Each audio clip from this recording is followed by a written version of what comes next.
सीमा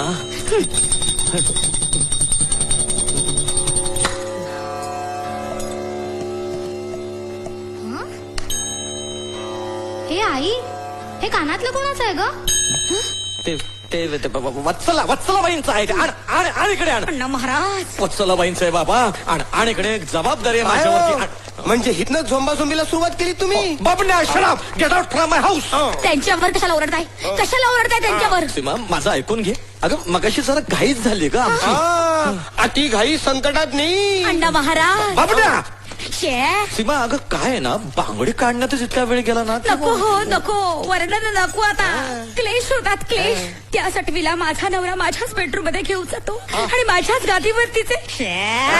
नाही काहीतरी गैरसमज होतोय. अगं बबनराव याचं तोंड नाही मला पाहायचं नाहीये. इथून घेऊन जा. चला चला सासरे चला.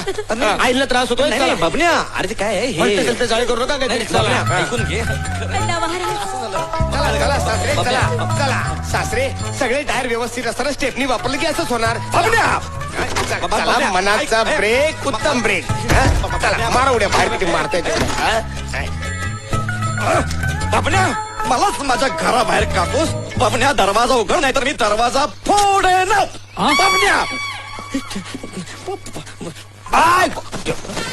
माधव भट, कुंडी खाली टाक.